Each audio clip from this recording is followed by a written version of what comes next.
اس نے اسے دیکھا یہ مسجد کی طرف جا رہا ہے. اس نے کہا بھائی مسجد کیوں جا رہے ہو ابھی؟ کیا کوئی پروگرام ہے؟ کہا پروگرام تو نہیں ہے. تو کیوں جا رہے ہو؟ کہا نماز کے لیے جا رہا ہوں. کہا عقل کے اندھے، نماز میں آدھا گھنٹہ بچا ہے، ابھی آدھا گھنٹہ پہلے جا کے کیا کرو گے؟ واجب نماز کے لیے تو آدھے گھنٹے بعد جانا، ابھی جا کے کیا کرو گے؟ اس نے کہا بس تھوڑی عبادت کر لیتا ہوں. اس کے برے دوست نے، جو زمانے جاہلیت کا دوست تھا، توبہ کیا اللہ کے رسول نے فرمایا توبہ یعنی اپنے دوستوں سے دوری اختیار کرو، برے دوستوں سے، گنہگار دوستوں سے، جو تمہیں گناہ کی طرف لے جائیں، جو تمہیں اچھائی سے روکیں. اب اس کا برا جو دوست تھا زمانے جاہلیت کا، اس نے کہا ارے آدھا گھنٹہ پہلے مسجد جا کے کیا کرو گے؟ آ جاؤ تھوڑا گپ شپ لگاتے ہیں، پرانے زمانے کو یاد کرتے ہیں.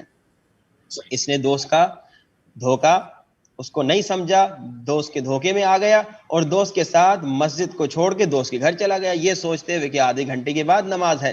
جب دوست کے گھر گیا، دوست گنہگار تھا، دوست شرابی تھا. اس نے پرانی باتیں چھیڑی اور پرانی شراب کی باتیں اور پرانی گناہ کی باتیں، اور شراب لے کے آیا، خود بھی پی رہا تھا اور اس شخص کو بھی آفر کی. اب یہ دوست کی باتوں باتوں میں، کبھی بعض لوگ کہتے ہیں تکلفات میں ہم سگریٹ پی لیتے ہیں. شروع میں تو حلال چیزیں تکلفات میں یہ لوگ کر لیتے ہیں، لیکن آہستہ آہستہ تکلفات میں گناہ کی طرف بھی چلے جاتے ہیں.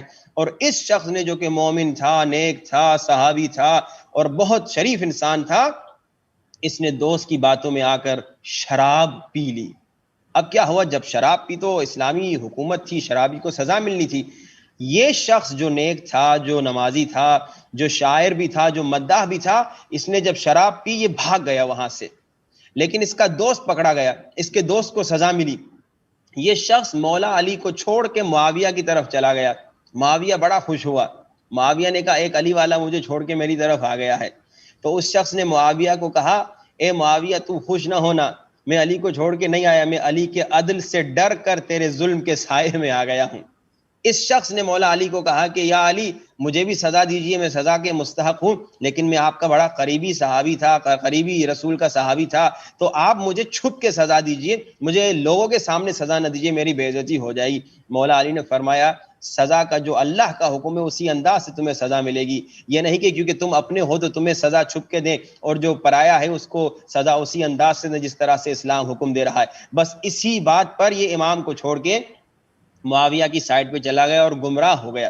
دیکھیے یہ دوست کا اتنا اثر ہوتا ہے. کئی واقعات ہیں، اسی لیے میں صرف اس واقعے کو پیش کر کے حدیث کو آگے کمپلیٹ کرنے کی کوشش کروں گا کہ کوشش یہ ہو کہ انسان اپنے برے دوستوں سے، جو پرانے اس کے دوست تھے، زمانے جاہلیت کے دوست تھے، گناہ کے زمانے کے دوست تھے، ان سے دوری کرے. یہ ہے حقیقی توبہ. اللہ کے رسول فرما رہے ہیں اگر تم نے زبان سے توبہ کی، آنسو بھی بہا دیے، لیکن اگر اپنے برے دوستوں کے ساتھ ابھی تک اٹھ رہے بیٹھ رہے ہو، یہ توبہ نہیں ہے.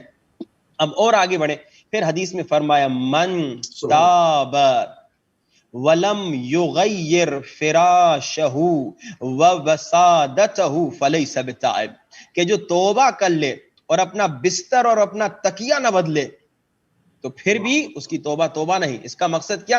اس کا مقصد وہی کہ اگر اس نے غصبی پیسوں سے بستر بھی خریدا ہے، تکیہ بھی خریدا ہے، تو اس کو بدلنا ہے. اس بستر پہ اب نہ سوئے جس بستر پہ گناہ کرتا تھا، اس بستر پہ نہ سوئے جس بستر سے وہ حرام غصبی پیسوں سے اس نے یہ نرم نرم بستر خریدا. اور میں آگے کمپلیٹ کروں. ومن تاب ولم یغیر خلقہ ونیتہ فلیس بتائب. کمال کی حدیث ہے کہ اللہ کے رسول فرما رہے ہیں جو توبہ کر رہا ہے زبان سے مگر اپنا اخلاق نہیں بدل رہا، اپنی نیت نہیں بدل رہا، تو یہ فلیس بتائب، یہ توبہ کرنے والا نہیں ہے. یعنی اب تم نے اخلاق بھی بدلنا ہے. اگر پہلے کسی کو برا بھلا کہتے تھے، گالیاں دیتے تھے، بدتمیزی کرتے تھے، اب جو شب قدر میں تم نے توبہ کی، اب توبہ کے بعد اپنی زبان پہ کنٹرول کرو. اس زبان پر اگر کنٹرول نہیں کیا تو یہی زبان تمہیں پھر جہنم کی طرف لے جائے گی. تو حقیقی توبہ صرف یہ نہیں کہ اس زبان سے کہوں یا غفار، بلکہ حقیقی توبہ یہ ہے جب میں نے زبان سے کہا یا غفار، جب میں نے آنکھوں سے کہا خدایا مجھے بخش دے اور آنسو بہا کے میں نے توبہ کی، تو اب اس زبان سے کبھی گالی نہیں دوں گا، اب اس زبان سے کبھی بزرگ کی بدتمیزی نہیں کروں گا، اس زبان سے فضولی بات نہیں کروں گا، اور اپنی نیت کو بھی پاک اور صاف رکھوں گا. اگر وقت ہے تو میں حدیث کو اس سیگمنٹ میں کمپلیٹ کروں، نہیں تو اس کو اگلے سیگمنٹ کے لیے رہنے دوں. اگلے سیگمنٹ میں اس کو لے جاتے ہیں، اور چونکہ تیزی کے ساتھ ہمیں آگے بڑھنا ہے اور سب کچھ جو ہے چاہتے ہیں کہ شامل کریں. علی رضا جان کاظمی صاحب آپ کے ساتھ گفتگو ہو رہی تھی، تھوڑی سی اس کو اور آگے بڑھاتے ہیں کہ مومن جو ہے وہ اس کی عزت کو کعبۃ اللہ کی عزت کے برابر تعبیر کیا گیا ہے، اس کو ذرا کھولیں کہ کس طرح سے ایک انسان کی جو عزت ہے، جو اس کا رتبہ ہے ایک مومن کا، وہ کعبۃ اللہ کے برابر قرار دیا. یہ ذرا اس کے اوپر گفتگو فرمائے قبلہ. جی بسم اللہ الرحمن الرحیم. جی ہاں، حدیث میں بھی ہے اور ہمارے اکثر لوگ سنتے بھی ہیں کہ مومن کی عزت کعبۃ اللہ کے برابر ہے، مگر افسوس کہ ہم سمجھتے ہیں کہ اس مومن وہی مومن ہو جو بہت نیک ہو، بہت نمازی ہو، اس کی عزت کعبۃ اللہ کے برابر ہے، جبکہ حدیث میں مطلق بتلایا گیا ہے کہ کوئی بھی مومن ہو، یعنی جس پر مومن کا اطلاق ہو، جس کو آپ دیکھ رہے ہیں 5 وقت کی نمازیں پڑھ رہا ہے، اس کو آپ مومن کہہ سکتے ہیں. اب اس کی عزت کا کیا ہم اس معنوں میں خیال رکھتے ہیں یا نہیں رکھتے ہیں؟ اس کے لیے میں ایک واقعے کی طرف اشارہ کرنا چاہوں گا. ایک مومن ہے، کہتا ہے کہ ہمارے بچپنے میں ہمارے والد صاحب کے گاؤں میں جہاں پہ ہم رہتے تھے، وہاں پہ ایک بڑا باغ تھا. ہمارے والد صاحب بڑے مالدار خاندان سے تعلق رکھتے تھے، تو اس باغ جو تھا انار کا باغ تھا. انار کے جب موسم ہوتا تھا تو والد صاحب گاؤں والوں مزدوروں کو بلاتے تھے اور آ کر وہ انار توڑ کر کمرے میں رکھتے تھے تاکہ وہ بعد میں بیچے جائیں. بہت بڑا باغ تھا، ہم بھی اس میں کبھی آنکھ مچولی، کبھی چھپن چھپائی، مختلف گیمیں کھیلتے تھے. تو کبھی چھپ جاتے تھے اور چھپنے میں کبھی اتنا ٹائم لگ جاتا تھا، گھنٹہ گھنٹہ چھپا رہنا پڑتا تھا تاکہ وہ ہمارا جس سے ہم کھیل رہے ہیں وہ ہم کو ڈھونڈ سکے. تو یہ شخص کہتا ہے جب میں بچہ تھا، چھپا ہوا تھا، میں نے ایک مزدور کو دیکھا جو اناروں کو بوری میں تو ڈال رہا ہے مگر جا کے کمرے میں نہیں رکھ رہا، بلکہ دائیں بائیں دیکھتا ہے اور انار کو ایک بیلچہ ہاتھ میں ہوتا ہے، بیلچے سے زمین کھودتا ہے اور انار کو زمین کے نیچے دفنا دیتا ہے. میں سمجھ جاتا ہوں یہ ہمارے انار کی چوری کرنا چاہتا ہے، تو اور اس نے چوری کی نیت سے چھپایا ہے. میں نے کہا اچھا میں تمہیں بتاتا ہوں، تم ہمارے انار کو چراتے ہو. جب شام کا وقت ہوا اور سارے مزدور ہمارے والد صاحب کے پاس آ گئے اور لائن پہ کھڑے ہیں اور ایک ایک کر کے ہمارے والد صاحب سے دن کی تنخواہ لے کر جاتے ہیں. جب اس مزدور کا موقع آیا، باری آئی، تو میں نے بڑے غرور اور افتخار سے والد صاحب کی طرف چل کے گیا. میں بھی بچہ سا تھا چھوٹا، اور والد صاحب کو اونچی آواز سے کہنے لگا، والد صاحب اس کو پیسے نہ دیجیے، اس نے تو چوری کی ہے. میں نے خود آج دیکھا کہ اس نے مٹی کے نیچے انار کی بوری کو دفنایا ہے تاکہ بعد میں اسے اٹھا کر لے کر جائے، اور اگر چاہیں تو میں وہ جگہ بھی آپ کو بتا دیتا ہوں کہاں اس نے چھپائی ہے. تو میرے والد صاحب نے مجھے مڑ کر دیکھا اور سارے لوگ، سارے مزدور انکلوڈنگ ہمارے جو فیملی کے رشتہ دار تھے، فیملی والے تھے، وہ بھی والد صاحب کو دیکھ رہے تھے کہ والد صاحب کیا ری ایکشن دکھائیں گے. والد صاحب میری طرف چل کر آئے. یہ شخص کہتا ہے اگرچہ میرے والد صاحب نے کبھی میرے منہ پر تماچا نہیں مارا تھا، اور روایت میں منع بھی ہے بچے کو یا بڑے کو کسی کو منہ پر نہیں مارا کرو، اس وقت کہنے لگے وہ پہلا اور آخری موقع تھا. والد صاحب نے زور سے میرے منہ پہ تماچا مارا اور مجھے کہا، بیٹا تجھے شرم نہیں آتی؟ لوگوں پر تہمت لگاتے ہو. میں نے خود مزدور سے کہا تھا کہ مٹی کے نیچے ان اناروں کو چھپا دو تاکہ بعد میں ونٹر اور سردیوں کے موسم میں ہمیں وہ انار فائدہ دے سکے، بعد میں ہم اسے استعمال کر سکیں. اور والد صاحب مزدور کے پاس چل کے جاتے ہیں اور اسے کہتے ہیں معاف کر دیجیے گا، ہمارے بچے نے غلطی کی ہے، آپ یہ اپنی مزدوری بھی لے لیجئے. اور مزدوری کے اوپر 200 روپے والد صاحب نے اور بھی دے دی، اور اس زمانے میں 200 روپے بہت ہوا کرتے تھے. میں روتا ہوا، بچہ کہتا ہے، یہ شخص کہتا ہے، بچپنے میں روتا ہوا اپنی ماں کی طرف چلا گیا. اور جب شام ہوئی تو والد صاحب میرے پاس آئے، پیار محبت سے مجھے لیا گود میں اور کہا، بیٹا تو مجھے معاف کر دے، میں نے خامخواہ تجھے تھپڑ ماری، مگر یاد رکھو بیٹا، وہ جو مزدور نے خطا کی ہے وہ بہت بڑی غلطی تھی کہ چوری کرنا ایک بہت بڑا گناہ ہے، مگر اس چوری سے بڑا گناہ یہ ہے کہ ایک مومن کی آبرو کو ختم کر دینا، ایک مومن کی عزت کو گھٹا دینا لوگوں کے سامنے، چوری سے بھی بڑا گناہ ہے. کبھی یہ کام نہ کرنا. یہ بچہ بہت خوش ہوتا ہے، کہتا ہے رات کا کچھ حصہ گزرا، وہی مزدور دروازہ کھٹکھٹانے لگا. میں نے جب دروازہ کھولا، بڑا شرمندگی کے ساتھ سر جھکائے ہوئے کھڑا ہوا تھا، اور اس نے وہ بوری مجھے دے دی جو انار کی تھی. میں نے بوری کھول کے دیکھی، وہی انار، وہی پیسے اس نے واپس کر دیے تھے، اور اس نے کہا تھا ہمارے صاحب سے کہہ دیجئے وہ ہمیں معاف کر دے. اب دیکھیے، یہ شخص اگرچہ اس نے چوری کی تھی، مگر جس کے اندر خدا کا خوف ہوتا ہے، چور کو بھی بے آبرو کرنا نہیں چاہتا. تبھی امام علی علیہ السلام مالک اشتر سے فرماتے، اے مالک اشتر، اگر رات کو کسی کو گناہ کرتے ہوئے دیکھو تو صبح کے وقت اس کو گنہگار کی نگاہوں سے نہ دیکھنا. ہو سکتا ہے کہ سحر کے وقت اس نے اللہ کی بارگاہ میں توبہ کر لی ہو اور وہ محبوب خدا بن چکا ہو. اسی لیے روایت میں ملتا ہے اکثر جہنم میں جانے والے اپنی زبان کی وجہ سے جہنم میں جا رہے ہوں گے. ہم سمجھتے ہیں جہنمی یا زانی ہوں گے یا چور ہوں گے یا قاتل ہوں گے، یہی جہنمی ہوں گے، مگر روایت فرما رہی ہے کہ اکثر جہنمی زبان کی وجہ سے جہنم میں جا رہے ہوں گے. اور وہ بھی کون؟ وہ بھی وہی نمازی جو نمازوں کی جو جماعت کی صفوں میں کھڑے ہو کر پہلی صفوں میں آ کر نماز پڑھتے تھے، تبھی تو امیر المومنین حارث حمدانی سے فرماتے اے حارث حمدانی، اگر تم نے کوئی بات سن لی اور کنفرم کرنے کے بغیر تو نے نقل کر دیا تو تیرے جھوٹے ہونے کے لیے یہی کافی ہے، تو جھوٹا ٹھہرے گا، چاہے وہ بات صحیح بھی نکلی مگر تو جھوٹا بن گیا کیونکہ تو نے کنفرم کیے بغیر بات کو نقل کر دیا اپنی زبان سے۔ ایک سید تھا آیت اللہ بہادنی کے زمانے میں، ایران میں رہا کرتا تھا، بڑا ولی خدا تھا اور اشارے سے بیماروں کو شفا دیتا تھا۔ آیت اللہ بہادنی اس سے ملنے کے لیے گئے، اس سے پوچھا کہ تمہاری اس کرامت کا راز کیا ہے؟ وہ اپنے منہ کی طرف اشارہ کر کے کہتا ہے میں نے جہنم کے دروازے کو بند کر دیا، یعنی میں نے اپنی زبان کو قابو میں رکھا ہے۔ اگر ہم چاہتے ہیں، مومن کی جو بے عزتی اکثر جب ہوتی ہے وہ زبان سے ہوا کرتی ہے، اگر ہم اس زبان پر قابو کر دیں، اس غیبت جیسے غلیظ گناہ اور کوئی بھی اسی طرح کا گناہ ہو اس سے اس کے ذریعے اس کو روک لیں، اپنی زبان کا دروازہ اگر ہم بند کر دیں، حقیقت میں ہم نے جہنم کا دروازہ بند کر دیا ہے۔ سبحان اللہ، سبحان اللہ، بہت ہی خوبصورت بات کی۔ تھوڑی سی اس پر میں چاہوں گا کہ تھوڑی سی اس کے اوپر اور بات کروں گی، بہت اچھے اس کے اندر پوائنٹس جو ہے وہ آپ نے وضع فرمائے ہیں کہ اس میں دیکھیں بعض لوگ ہوتے ہیں، اس طرح سے آپ نے کہا کہ رات میں کسی نے شب میں گناہ کرتے ہوئے کسی کو دیکھا اور صبح کو ہو سکتا ہے کہ وہ پروردگار کا محبوب بن چکا ہو، قابل توبہ کر چکا ہو، گریہ کر چکا ہو، اس کے رخساروں پر اس کی ندامت کے آنسو بہہ چکے ہوں، مگر بعض لوگ جو ہیں وہ اس کو نہیں بھولتے اور اس کو یاد رکھتے، اس کو ذکر کرتے رہتے۔ اس بارے میں اگر 2 منٹ اور آپ لگا دیں کہ اس پہ ان لوگوں کے لیے کیا تنبیہ ہے، کیا خدا کی طرف سے عذاب کیا جا سکتا ہے، ذرا۔ جی ہاں، اس میں دیکھیے جب بھی انسان گناہ کرتا ہے بے شک اللہ کی مخالفت کر رہا ہے اور اللہ کا مخالف ہو چکا ہے اور عاصی ہو چکا ہے، مگر اس کے مقابل میں اگر دیکھیے جس ٹاپک کی طرف مولانا محمد رضا صاحب ہمیشہ اشارہ کر رہے تھے شروع کی راتوں سے لے کر آج تک، کہ جب انسان توبہ کر لیتا ہے تو ان اللہ یحب التوابین، ایک توبہ کرنے والا اللہ کا محبوب بن چکا ہے۔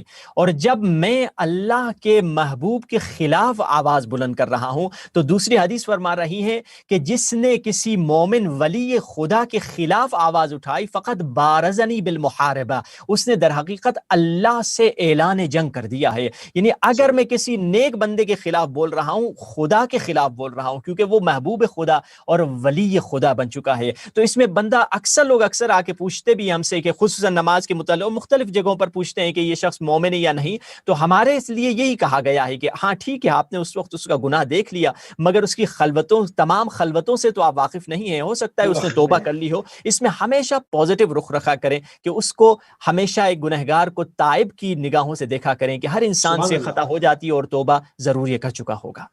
سبحان اللہ، بہت عمدہ، یعنی صبح زن نہ کریں اور حسن زن اپنی نگاہوں میں ہمیشہ رکھیں۔ بہت خوبصورت طریقے سے آپ نے اس کو مزید جو ہے وہ اور کھولا۔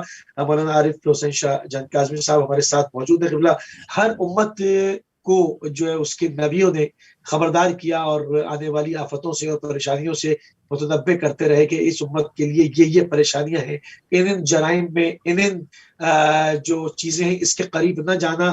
تو رسول اللہ صلی اللہ علیہ وآلہ وسلم کی جو کہ آخری امت ہے اور تمام امت سابقہ سے جو کچھ پرابلمز تھیں وہ قرآن میں بھی بیان ہوئی اور رسول اللہ نے بھی بیان کی، تو وہ پریشانیاں کیا تھی، کیا کھٹکے تھے جو رسول اللہ نے بیان فرمائے۔ جی بسم اللہ الرحمن الرحیم، الحمدللہ رب العالمین۔ ہم جس طرح سے دن گزرتے جا رہے ہیں اور رمضان کے آخری دنوں کے قریب ہیں، تو اسی طرح انسان بھی سوچے کہ میں نے اس مہینے میں کیا پایا اور کیا کھویا۔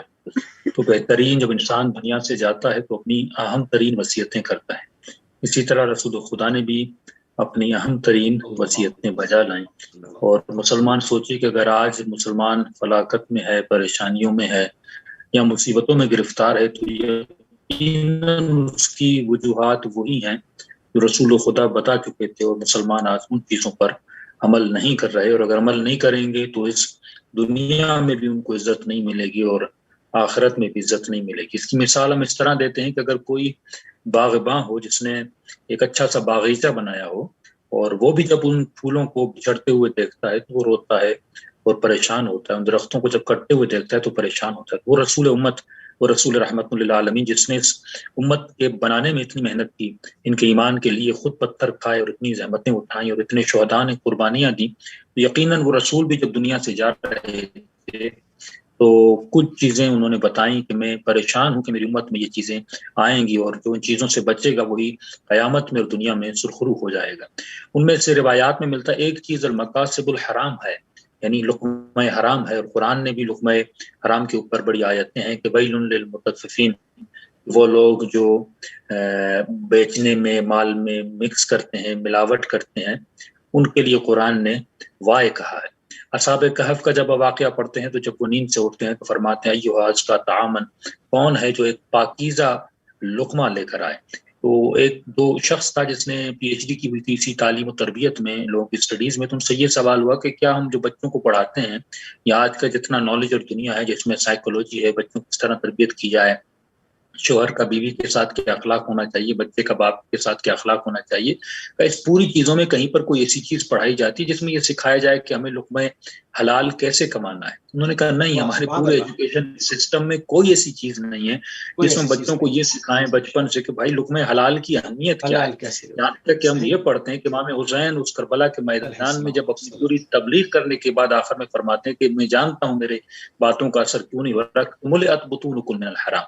آج یہ نہیں کہ یہ ٹی وی پروگرامس، یہ تبلیغی پروگرامس، اتنی مجالس ہو رہی ہیں، لوگ یہ سوچیں کہ مجمع پہ لوگوں پر پورے رمضان میں ہم روزے رکھ لیتے ہیں، قرآن کے ہم پورے ختوم اور ختمے پورے کر دیتے ہیں، لیکن پھر بھی ہمارے وجود پر اتنا اثر کیوں نہیں ہوتا؟ اس کی بیسک وجہ جو رسول خدا نے بتائی ہے وہ لقمہ حرام ہے۔ رسول کے پاس آتا ہے اور سوال کرتا ہے یا رسول اللہ میں دعا کر رہا ہوں لیکن میری دعا قبول نہیں ہو رہی، تو رسول فرماتے ہیں کیونکہ اگر لقمہ حلال تمہاری شکم میں نہیں ہوگا تو تمہاری دعا قبول نہیں ہوگی۔ یہاں تک کہ قرآن نے جو لقمہ حرام کمانے والے ہیں بتایا کہ جو لقمہ حرام میں چلا جاتا ہے وہ فاسق بن جاتا ہے، اور جو فاسق بن جاتا ہے دھیرے دھیرے وہ کفر میں داخل ہو جاتا ہے۔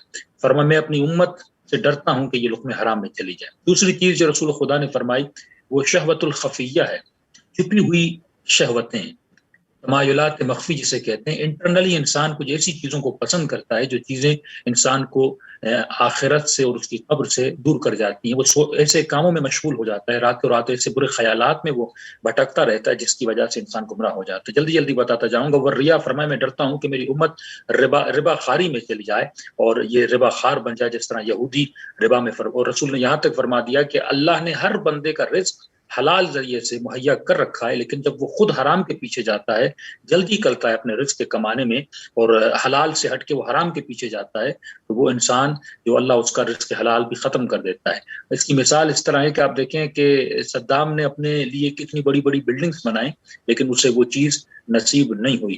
شاہ ایران نے کتنی بڑے بڑے اپنا جو ہے محل بنائے لیکن شاہ ایران کو وہ محل رہنے کے لیے نصیب نہیں ہوئے۔ میں دو ہمیشہ لفظ استعمال کرتا ہوں، قرآن نے بھی ایک ہے رزق، ایک ہے ملکیت۔ ملکیت کسی چیز کا آپ کی ملکیت میں ہونا اور ہے، کسی چیز کا آپ کا رزق بننا اور ہے۔ مثال کے طور پہ آپ کے گھر میں بہت مہنگی پین پڑی ہوئی ہے لیکن آپ پوری زندگی میں اس پین سے ایک ورڈ بھی نہیں لکھ پاتے کیونکہ وہ آپ کی ملکیت تو تھی پر آپ کا رزق نہیں تھا، لیکن آپ کی جیب میں ایک سادہ سی پین ہے، آپ اس سادہ سی پین سے اس کو یوز کرتے ہیں۔ آپ کے اکاؤنٹ میں ملینس آف پاؤنڈ یا ڈالر یا روپیز پڑے ہوئے ہیں لیکن آپ اس کو استعمال نہیں کرتے۔ رزق وہی بنتا ہے جو آپ اس کو استعمال کرتے ہیں۔ آپ سفرے پر بیٹھے ہیں، بہت سارے اطعام سفرے پر پڑے ہوئے ہیں لیکن وہ چیز جو آپ کھاتے ہیں وہ آپ کا رزق بنتی ہے، جو چیز سفرے پہ پڑی ہوئی ہے وہ آپ کی ملکیت ہے۔ تو ہمیشہ دعا کیا کریں کہ خدا ہمیں رزق عطا کرے، نہ کہ ملک کثیر عطا کرے۔ یہ بلڈنگز، یہ محل شاہ کی ملکیت تو تھیں لیکن اس کا رزق کبھی نہ بن سکی۔ ایک انسان کے پاس عالی شان گھر ہوتا ہے، عالی شان کمرے ہوتے ہیں لیکن اس کی ملکیت ہوتی ہے، لیکن آج ایک انسان کے پاس سادہ سا کمرہ ہوتا ہے لیکن وہ کمرہ لوگوں میں وہاں پہ لوگوں کو رزق دیتا ہے، کھانا کھلاتا ہے، وہ جس چیز میں رہ رہا ہے وہ اس کا رزق بن جاتی ہے، اس کی ملکیت نہیں ہوتی۔ دوسری چیز فرماتے ہیں کہ شحن متاع، میں اپنی امت کے بخل سے بڑا پریشان ہوں، میں ان کی کنجوسی سے بڑا پریشان ہوں کہ لوگ اپنے مال میں کنجوسی کریں گے۔ تو ملتا ہے کہ ایک عالم تھے، اس نے اپنی رکھ رہا ہوں تاکہ یہ لوگ شیئر کریں۔ ہم اپنی چیزوں کو جب لوگوں کے ساتھ شیئر نہیں کرتے، فرمایا میں اس چیز سے ڈر رہا ہوں، یہ صرف اپنے لیے استعمال کریں گے لیکن امت کے لیے استعمال کے لیے نہیں دیں گے۔ ہوان متبعہ، میں ایسی چیزوں سے ڈر رہا، ایسی چیزوں کے پیچھے میری امت لگ جائے گی جن کا کوئی فائدہ نہیں۔ اولو الاعمال، یہ بڑی بڑی آرزویں کریں گے، بڑی بڑی آرزویں کریں گے، بڑے بڑے خیال کریں گے کہ انسان اپنے خیال میں ایک زندگی جی رہا ہوتا ہے، اپنی فکر میں ایک زندگی جی رہا ہوتا ہے کہ مثلا میں فلاں شخص کے ساتھ پارٹنرشپ کروں گا تو میں بڑا امیر ہو جاؤں گا، میں فلاں کنٹری میں چلا جاؤں گا تو میں ایسا ہو جاؤں گا، اگر میرا گھر ایسا بن جائے تو لوگ میری عزت کرنے لگیں گے۔ تو قرآن نے ایسے لوگوں کے لیے جو لفظ استعمال کیا یحسبون او افحسبتم، تم یہ سوچتے ہو، تم یہ محاسبہ کرتے ہو، تم جو کیلکولیشنز کرتے ہو وہ خیالی کیلکولیشنز ہے، حقیقت کوئی اور چیز ہے۔ تو انسان ان خیالات سے بچے۔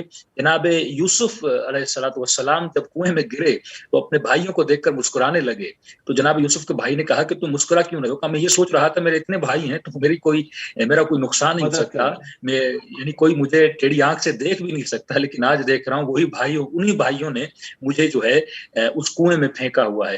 فرمایا کہ اللہ بعض لوگوں کو، قرآن کی آیت ہے لیعذبہم بہا، خدا بعض لوگوں کو پیسوں کے ذریعے سے اذیت دیتا ہے، عذاب کرتا ہے۔ فرمایا جب میں لوگوں کا سکون چھیننا چاہتا ہوں تو بعض لوگوں کا سکون پیسوں کے ذریعے سے چھینتا ہوں، کیونکہ جب پیسہ نہیں تھا تو سکون سے جی رہے تھے، لیکن جب پیسہ ان کے پاس آ جاتا ہے تو یہ پریشان ہو جاتے ہیں، اس کی کیلکولیشن آج چوری نہ ہو جائے، سکون سے نیند نہیں آتی۔ تو انسان جو سوچتا ہے وہ اور ہے، جو پروردگار عالم سوچتا ہے وہ اور ہے۔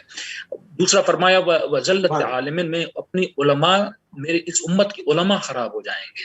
قرآن کی آیت ہے نا یا نساء النبی لستم، اے نبی کی بیویو تم اگر غلطی کرو گے تمہاری سزا دگنی ہوگی۔ تو فرمایا میں امت کی علماء سے ڈر رہا ہوں، یہ امت کی علماء ہے لوگوں کو خراب کر دیں گے۔ ابھی آپ دیکھ رہے ہیں کہ افغانستان میں مظلوم بچیاں more than 50 بچوں کو قتل کر دیا گیا، یہ کس کی وجہ سے؟ وہ امت کے علماء جو غلط فتویٰ دیتے ہیں، لوگوں کو گمراہ کرتے ہیں، اور انہی کی گمراہی سے امت میں کتنی پریشانیاں ایجاد ہوتی ہیں۔ فرمایا ویل الحکماء، میں اس امت کے جو دانشمند ہیں، جو سائنسدان ہیں، سائنس میں پڑھے لکھے لوگ ہیں، ان کے منحرف ہو جانے سے ڈرتا ہوں۔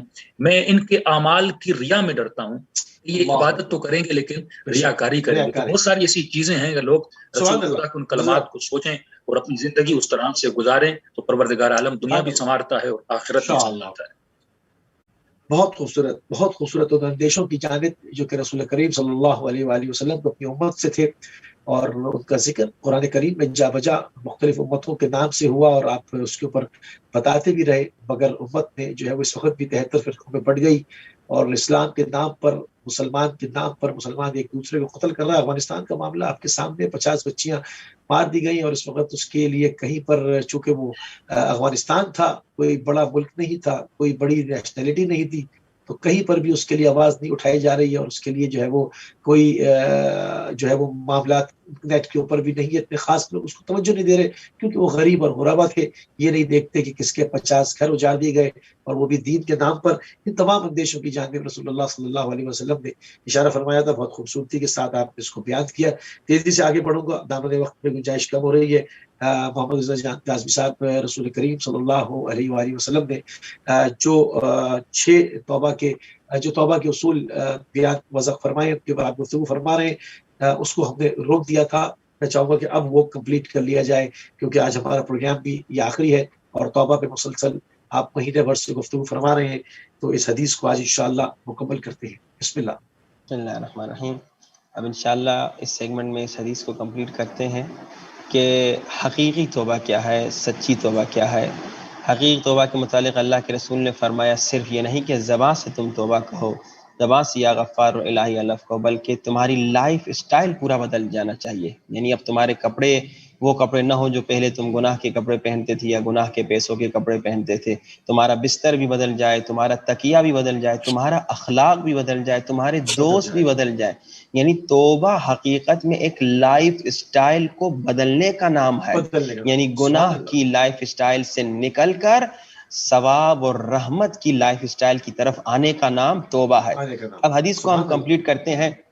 اللہ کے رسول فرماتے ہیں وَمَن تَابَ وَلَمْ يَفْتَحْ قَلْبَهُ وَلَمْ يُوَسِّعْ كَفَّهُ فَلَيْسَ بِتَائِبٍ، کہ اگر کوئی توبہ کر رہا ہے اور اپنا دل نہیں کھول رہا، اب دل نہیں کھولنے کا مقصد یہ نہیں کہ اوپن ہارٹ سرجری کروائے تبھی وہ اس کی توبہ قبول ہوگی، نہیں، اپنا دل نہیں کھول رہا یعنی دریا دل نہیں ہو رہا۔ یعنی اگر توبہ سے پہلے چھوٹی چھوٹی باتوں پہ سے غصہ آ جاتا تھا، برداشت کی کمی تھی، اب اس کی برداشت درگزر بالکل درگزر نہیں کرتا تھا، چھوٹی چھوٹی بات دل پہ لے لیتا تھا، ناراض ہو جاتا تھا، اب اس نے اپنا دل کھولنا ہے، دریا دل ہو جانا ہے. یعنی اگر اس نے توبہ کی اور اگر ابھی تک اسی طرح جلدی جلدی غصے میں آ جاتا ہے، دریا دل نہیں ہے، چھوٹی چھوٹی باتیں دل پہ لے لیتا ہے، چھوٹی چھوٹی باتوں پہ مومنین سے ناراض ہو جاتا ہے، یعنی ابھی تک اس کی توبہ نہیں ہے. پھر اللہ کے رسول نے فرمایا وَمَن تَابَ وَلَمْ يُوَسِّعْ كَفَّهُ فَلَيْسَ بِتَائِبٍ، اگر کوئی توبہ کر رہا ہے اور اپنے کف یعنی اپنے ہاتھ، اپنی ہتھیلی کو نہیں کھول رہا تو وہ توبہ کرنے والا نہیں. کیا مطلب؟ یعنی اگر کوئی توبہ کر رہا ہے اور وہ غریبوں کی مدد نہیں کر رہا اور وہ یتیموں کی مدد نہیں کر رہا، وہ انفاق نہیں کر رہا، تو وہ توبہ نہیں ہے، یہ حقیقی توبہ نہیں ہے. اور انفاق کے متعلق یہ ہے، اسپیشلی اب جو عید فطر بھی آنے والی ہے تو یہ جو فطریہ ہم سب نے دینا ہے یہ واجب ہے، یہ سب انشاءاللہ دیں گے. اور یہ انفاق کریں اس سے قبل کے کیا نام ہے ہم ٹائم گزر جائے، دیر ہو جائے. بعض لوگ کبھی کبھی یہ ہوتا ہے کہ رمضان کا 1 ہفتہ 10 دن گزر جاتا ہے، تب تک وہ ابھی تک فطرہ وہ لوگ نہیں دیتے. بلکہ روایات تو یہ بتاتی ہیں کہ تم اگر چاہو تو رمضان سے پہلے بھی یعنی رمضان کے دوران بھی کسی کو یہ فطرے کا پیسہ پہنچا دو. صرف نیت یہ ہو کہ کیا نام ہے میں قرضے کی طور پہ اس کو دے رہا ہوں، اور عید فطر کے دن تم نیت فطرے کی کر لو، اسے بتانے کی ضرورت نہیں، مگر تم یہ انفاق کرو. اور انفاق میں ایک بات یہ بھی کہتا چلوں، انفاق صرف پیسہ نہیں ہے، انفاق میں ایک مسکراہٹ بھی انفاق ہے، انفاق میں ایک پرسہ دینا بھی انفاق ہے. ابھی جو افغانستان کی بچیاں شہید ہو گئیں، اس میں یہ بھی انفاق ہے کہ تم پرسہ دو، تم یہ شور بڑھاؤ، اس کی آواز بلند کرو کہ اتنا بڑا ظلم ہو گیا. مجھے یاد ہے ایک مرتبہ نیوزی لینڈ میں مسلمانوں پر ہی ظلم ہوا تھا، لیکن کیونکہ نیوزی لینڈ میں یہ واقعہ ہوا تھا، اتنا بڑا ہنگامہ مچ گیا تھا، ہر جگہ پہ شور مچ رہا تھا کہ مسلمان مارے گئے، مسلمان مارے گئے. یہ بھی تو مسلمان ہیں، یہ بھی تو انسان ہیں، بچیاں تھی چھوٹی چھوٹی. انفاق یہ بھی ہے کہ تم اپنی زبان سے، تم اپنے قلم سے، تم اپنی ویڈیو بنا کر تم کسی بھی طریقے سے یہ بات پھیلاؤ کہ یہ ظلم جن ننی ننی بچیوں پہ ہوا ہے، مظلوم بچیوں پہ ہوا ہے، یہ کیوں ہوا، ان کا ظلم کیا تھا، بأی ذنب قتلت، کس گناہ کی وجہ سے ان کو قتل کیا. یہ انفاق اگر انسان نہیں کر رہا اور توبہ کر رہا ہے تو یہ نہ سمجھے کہ اس کی توبہ حقیقی ہے. اللہ کے رسول فرما رہے ہیں کہ توبہ یعنی تم انفاق بھی کرو، غریبوں کی مدد بھی کرو. اور انفاق کی کچھ اقسام میں نے بتائیں، پیسے سے بھی انفاق ہے، مسکراہٹ سے بھی انفاق ہے، پرسہ دے کر بھی انفاق ہے، کسی ظالم کے خلاف آواز بلند کرنا یہ بھی انفاق ہے، کسی مظلوم کی مدد کرنا یہ بھی انفاق ہے. پھر آگے بڑھتے ہیں، اللہ کے رسول فرماتے ہیں من تاب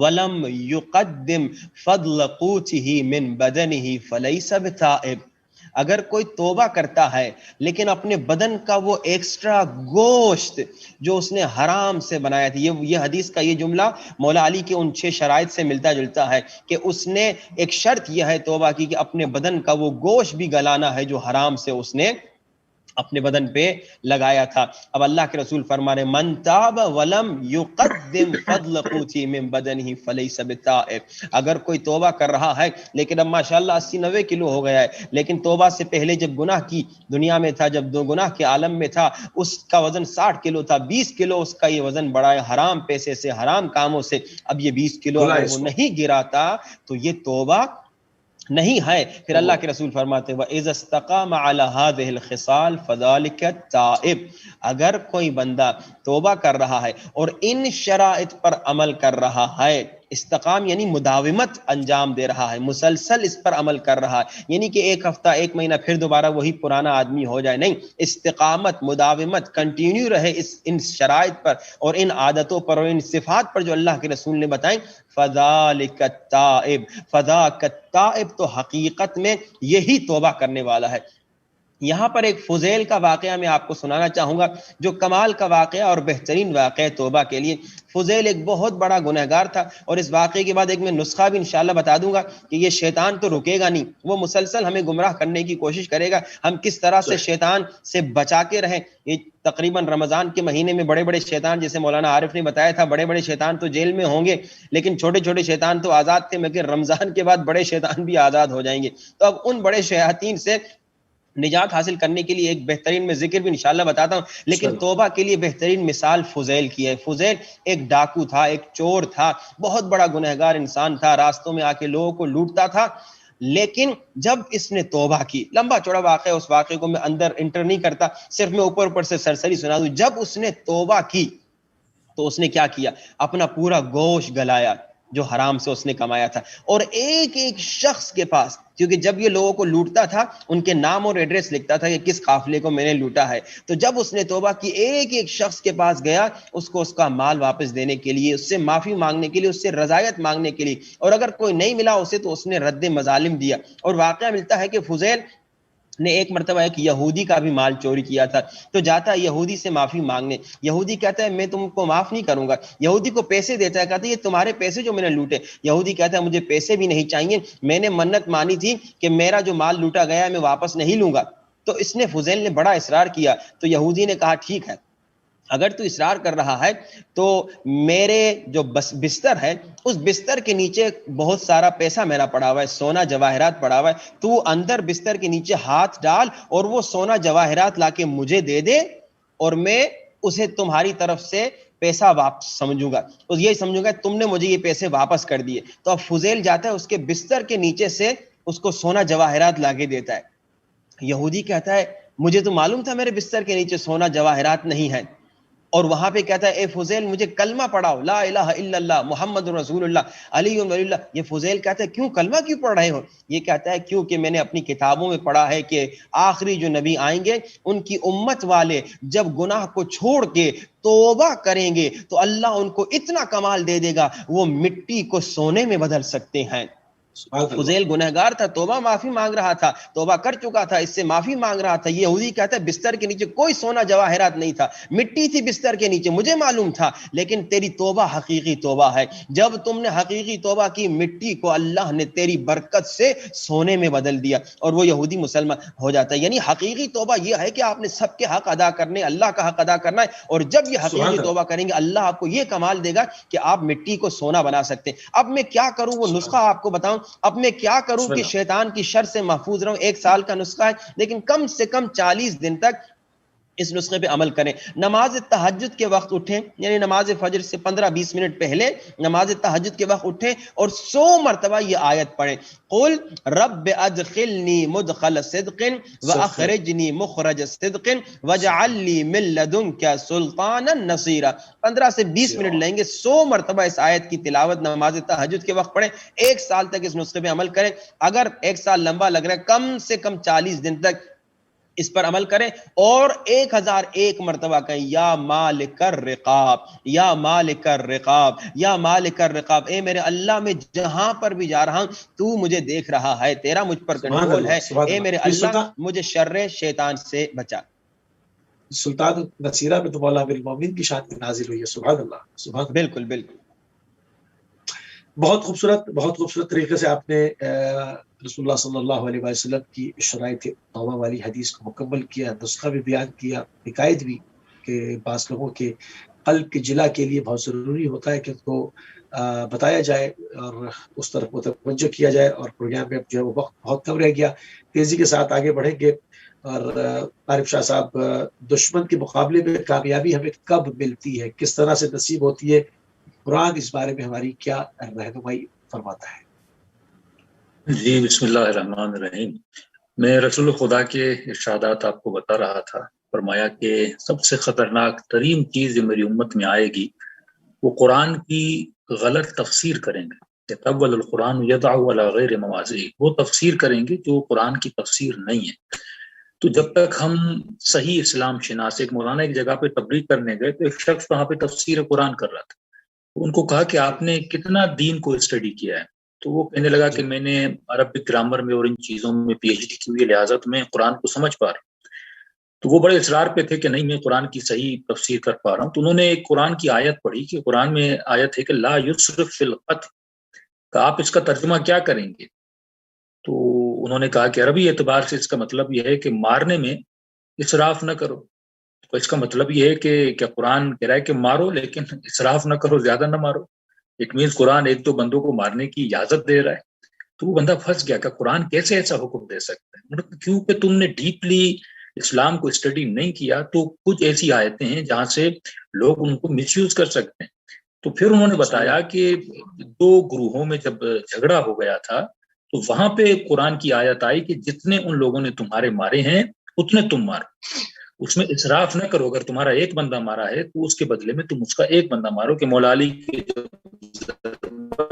لگی تھی امام حسن کو یہی فرمایا کہ اگر اس نے مجھے ایک ضرب ماری ہے تو تم بھی اسے ایک ضرب مارو. یہ اس امریکہ میں 9/11 میں 2 بلڈنگز پہ اٹیک ہوا اور اس کے بدلے میں انہوں نے عراق کو افغانستان پہ حملہ کر دیا. اسلام کا یہ قانون نہیں تھا کہ اگر کسی نے آپ کا ایک بندہ مارا ہے تو ایک کے بدلے میں جس نے مارا ہے اسی کو سزا ملنی چاہیے.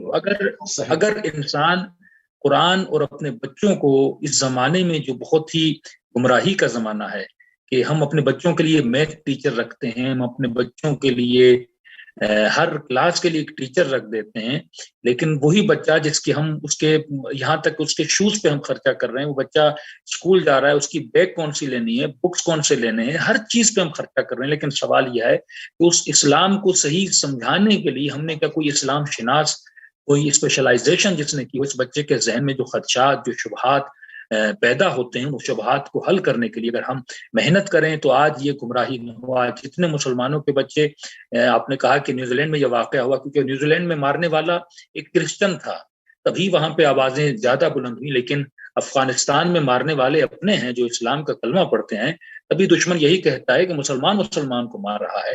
تو ہمیں اس وقت سب سے زیادہ اپنے اندر کام کرنے کی ضرورت ہے. اسلام کا صحیح چہرہ, قرآن کی صحیح تفسیر, تفسیر بالرائے. دیکھیے 2 لفظ ہیں, یہ ذہن میں رکھیے, بس میں وقت بہت کم ہے آپ کے پاس.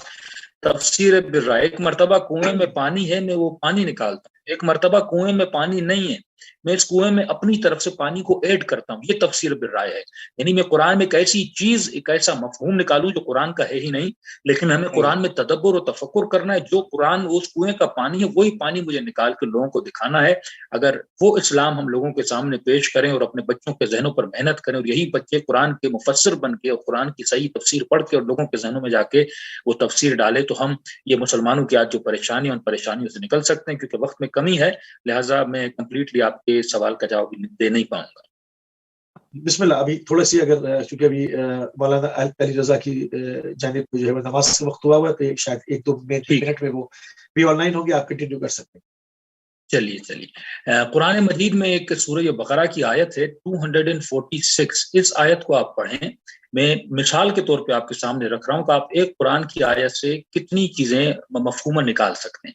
اس آیت میں علم طرف خدا ایک واقعہ نقل کرتا ہے جالوت اور طالوت کا, کہ حضرت موسیٰ کے بعد جب ایک قوم بنی تو حضرت موسیٰ کا جب انتقال ہو گیا, دنیا سے چلے گئے, اور اس کے بعد یہ ایک اللہ کے نبی کے پاس آئے اور کہنے لگے, اللہ کے نبی, ہم موسیٰ نے فرعون کو تو مار دیا, اب ہم ایک اور ظالم اجاگر ہو چکا ہے, ہم اس ظالم کا مقابلہ کرنا چاہتے ہیں. اللہ کے نبی نے کہا تمہیں کیا چاہیے؟ انہوں نے کہا کہ ہمیں ایک لیڈر چاہیے, ایک رہبر چاہیے. تو اللہ کے نبی وہاں پہ تھوڑی دیر کے لیے رک گئے, کیوں کئی لوگ راہ حق میں آنا چاہتے ہیں لیکن ان میں ثبات قدم کی نشانی نہیں ہوتی. تو انہوں نے کہا آپ کیوں ہمیں کوئی لیڈر اور کوئی رہبر نہیں دے رہے؟ تو انہوں نے کہا کیا تم واقعا ثابت قدم رہو گے؟ انہوں نے کہا ہم ثابت قدم رہیں گے, آپ جسٹ ہمیں ایک لیڈر دے دیں, ہم اس لیڈر کے پیچھے اس ظالم سے جا کے لڑیں گے. وہ ظالم جالوت تھا. تو اللہ کے نبی نے ایک شخص کو لیڈر بنایا جس کا نام تھا طالوت. کہا کہ تم طالوت کی رہبری میں جاؤ اور جو ہے اس ظالم کا جا کے مقابلہ کرو. تو یہ کہنے لگے کہ ہم طالوت کی رہبری میں کیوں جائیں, طالوت تو غریب ہے, اس کے پاس تو پیسہ نہیں ہے. اب دیکھیے رسول خدا کے جانے کے بعد بھی ایسے واقعات ہو گئے نا کہ لوگوں نے کہا علی جوان ہے, ہم علی کے پیچھے کیوں جائیں. انہوں نے کہا کہ وہ غریب ہے. تو پروردگار عالم نے فرمایا زادہ بسطۃ فی العلم, غریب تو ہے لیکن لیڈرشپ میں غربت معیار نہیں رکھتی. اللہ نے اسے علم بھی دیا ہے, اسے طاقتور جسم دیا ہے, وہ مدبر ہے, وہ اچھی سی پلاننگ کر کے تمہیں جتوا سکتا ہے. تو انہوں نے کہا کہ اللہ کے نبی ہم نہیں مانیں گے. یہاں پہ اللہ نے فرمایا ان اللہ بعث لکم الطالوت, خدا نے اس کو مبعوث فرمایا ہے. تو فرمایا ہمیں کوئی دلیل چاہیے.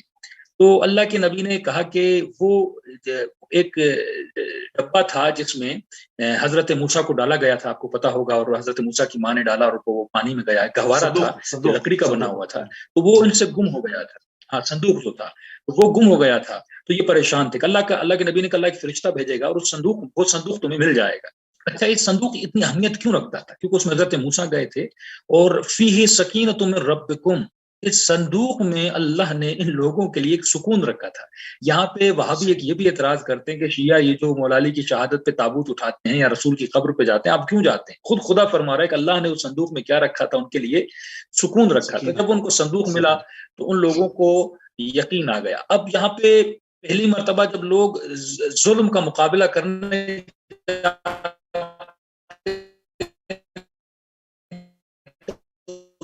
بہت زیادہ ہوتے ہیں، صحیح،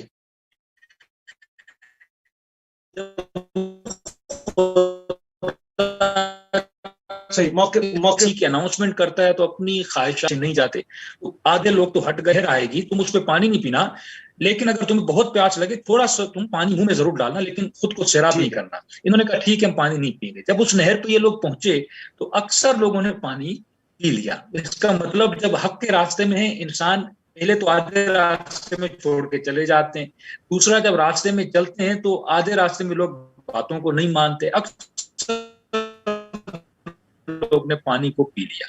یہاں پہ کتاب تھی، جب ایک جگہ پہ پہنچے، جب انہوں نے دشمن کو دیکھا، اب وہ وقت آیا جب دشمن کا سامنا آیا تو انہوں نے کہا لا طاقت لنا، ہمارے پاس اتنی طاقت نہیں ہے کہ ہم اس دشمن سے لڑ سکیں۔ آدھے لوگ تو وہیں سے بھاگ گئے، لیکن کچھ لوگ ایسے تھے جو اینڈ تک ثبات قدم ان میں تھا اور وہاں تک رہے جہاں پہ قرآن فرماتا ہے عشرون صابرون یغلبوا مئتین، جب تم ثبات قدم میں رہ جاتے ہو خدا 20 کو 100 پہ برتری دیتا ہے۔ کم من فئۃ قلیلۃ غلبت فئۃ کثیرہ، کم سے لوگ تھے لیکن خدا نے ان کو زیادہ پر اکثریت دی۔ اور ان حملے کرنے والوں میں سے ایک جوان تھا جس کا نام تھا جناب داؤد، فقتل داؤد جالوت، خدا نے جب اس جوان نے اس جالوت کو مار دیا تو آتا الملک والحکمہ، خدا نے اسے ملک کی حکمت دیا۔ تو ہم اسی طرح فرماتے ہیں کہ حضرت علی نے بھی جب کامل کفر عمرو بن عبدوت کو مارا تو کیوں حضرت علی کو وہ خدا حکمت بھی دی اور خدا نے علم بھی دیا اور طاقت بھی دی۔ اگر آپ ثابت قدم رہتے ہیں تو پروردگار عالم اپنی راہ میں آپ کو تمام تر جوائز بھی عطا کرتا ہے۔ بہت شکریہ، جزاک اللہ۔ بہت عمدہ طریقے سے قرآن کی روشنی میں آپ کو کب نصرت عطا ہوتی ہے، کب دشمن کے مقابلے پہ آپ کامیاب ہوتے ہیں، قرآن کی روشنی میں آپ نے بیان کیا بہت خوبصورت طریقے سے۔ آخری پوائنٹ اور شامل کر لیں، ہمارے پاس تقریباً صرف 3 سے 4 منٹ رہ گئے ہیں۔ مولانا علی رضا، عاقبت بخیری کے لیے رمضان میں ہم ہر روز جو ہے وہ دعائیں پڑھتے ہیں، دعا مانگتے ہیں کہ حسن عاقبت ہو، اچھا انجام ہو۔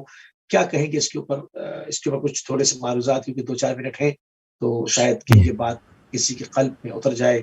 بسم اللہ فرمائیے۔ جی ہاں، بسم اللہ الرحمن الرحیم۔ دیکھیے عاقبت بخیری ہمیشہ سے دعاؤں میں رہی، اولیاء خدا کی دعاؤں میں رہی ہے۔ مولا علی علیہ السلام کو بھی جب رسول اللہ نے خبر شہادت سنائی کہ 21 رمضان کو آپ کی شہادت ہوگی تو مولا علی نے پہلا سوال یہ فرمایا افی سلامت فی دینی، کیا میرا دین اس موقع پر سلامت ہوگا؟ یعنی مولا علی کو اس موقع پر بھی دین کی سلامت کا حکم تھا، دین کی اتنی یعنی عاقبت کا حکم تھا۔ جب مولا علیہ السلام نے اپنے چاہنے والے کو کوڑے مارے اور وہ مولا کا کیمپ چھوڑ کر اس طرف چلا گیا، مولا کو بتایا گیا آپ کا چاہنے والا اس طرف جا چکا ہے، آپ کو چھوڑ چکا ہے، تو مولا علیہ السلام سورہ بقرہ کی اس آیت کی تلاوت فرماتے ہیں انہا لکبیرۃ الا علی الخاشعین۔